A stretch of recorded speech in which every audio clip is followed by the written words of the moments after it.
hey man, if things aren't laying themselves out in front of you, the way that is necessary for you to live a full and engaged life and not be cynical and bitter and twisted and cruel and vengeful and disappointed and all of that, it's just possible that you're not aiming at the right thing.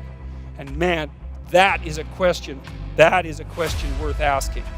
Well, it's the question people do ask. It's like, well, what's the purpose of life? Well, it's the same question. What should I aim at? Those are the same questions.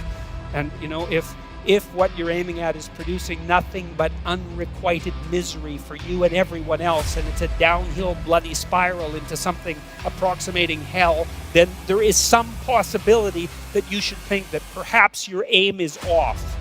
So, and I don't want to overplay my hand on that either, too, because I know perfectly well that, if you're suffering, if you're depressed, if you're miserable, it might be a consequence of really bad luck. Like people get sick, and good people get sick, right? Everyone knows that. Good people, they get sick and they die. And so you can't say, well, if you're miserable and sick, it's because there's something, bad about you, because then that would be the case for everyone, always, whenever they get ill, and you could just blame ill people. It's like, well, it serves you right that you're sick because you're a bad person. It happens a lot, actually, with ill people, and it's an unfortunate thing. So I know there's an element of chance to all this, and I don't want to downplay that. We are dust in the wind, to use a terrible cliche from a 70s rock song. We're blowing hither and thither by events that are somewhat beyond our control, but that's still not the point. The point is that to a large degree, you can determine the manner in which the world manifests itself to you by changing your aim. And so then that opens up the entire domain of philosophy. You think, what good is philosophy? And people think that all the time. What good is philosophy? It's like, hey, philosophy is about value. Well, what use is value? Well, value determines your aim. Well, who cares what your aim is? Well, your aim determines the manner in which the world lays itself out to you emotionally. Well, who cares about that? No one says that.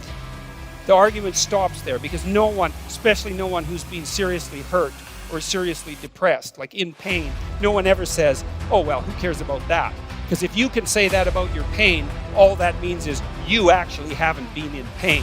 Because if you're in enough pain, you will not say that, that's for sure. So, you need to know what to aim at. So,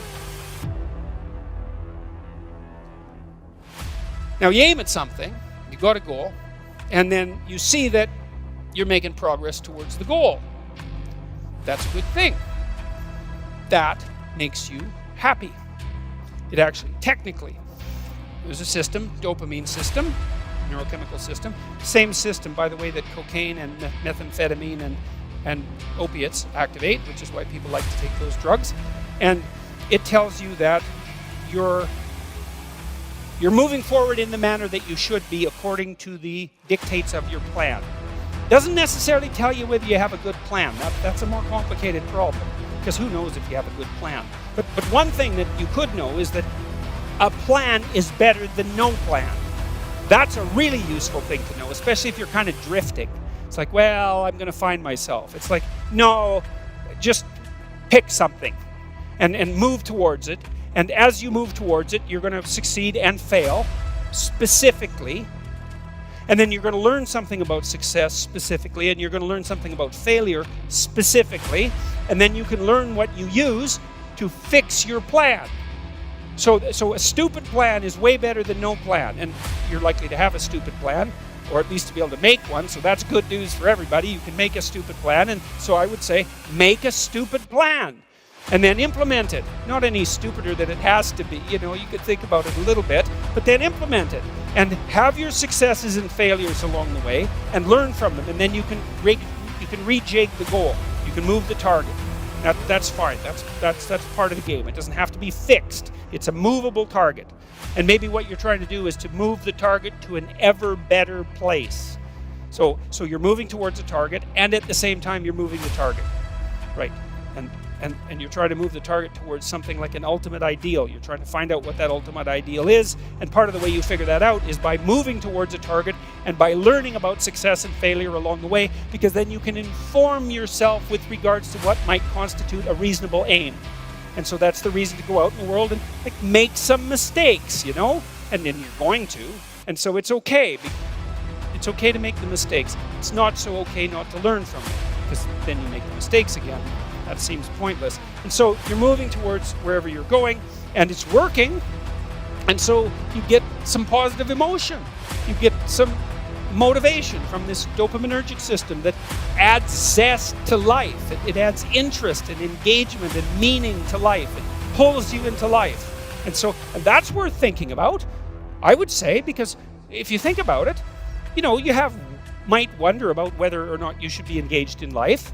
And then if all of a sudden you're doing something, and because you're doing it, you get engaged in life, then it seems like that might be the very definition of a good thing. It's evidence.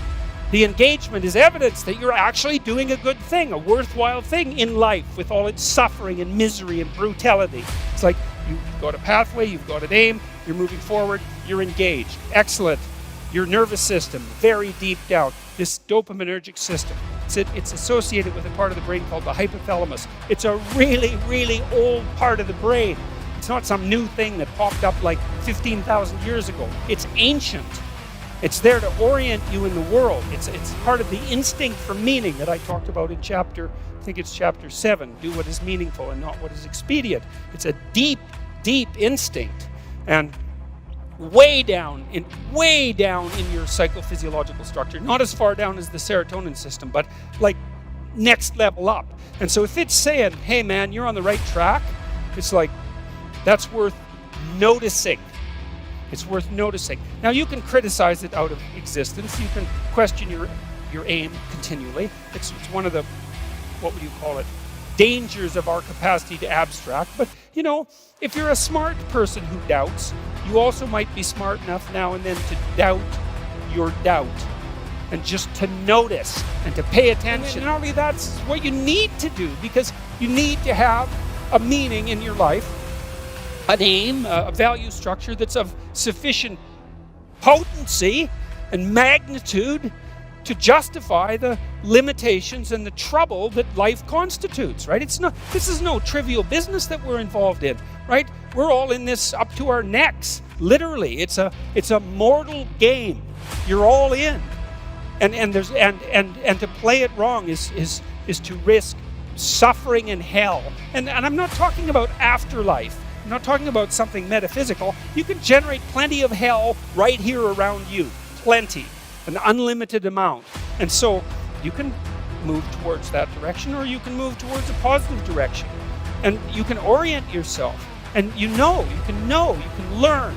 This is why the postmodernists are so incorrect. It's like, look, you need an aim. You need an aim. You cannot organize the way you look at the world without an aim. It's not optional. And then the question is, well, what should the aim be? Well, probably not to radically increase the amount of misery and suffering that you experience in everyone else. I mean, maybe you want to go that route, and people do, but I think they only do when they become bitter and they give up, and they make mistakes they know they're making, right? It's conscious decision to go down that route. It's not like they think that's okay to begin with. Their aim's wrong. It's like, straighten out your aim. So there's an old idea, this idea of sin. Sin is a word that was derived from a Greek word, hamartia. And hamartia is an archery term, and it means to miss the target. And so you think, well, how can you miss the target? Well, you have no weapon. Well, then you miss the target. You have no target. You have no aim. Well, then you miss the target. You don't pick up your bow. Well, then you miss the target. You don't draw it back. Then you miss the target.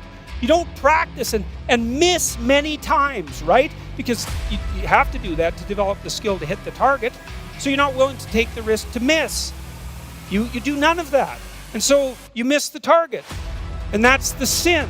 And then you miss your life.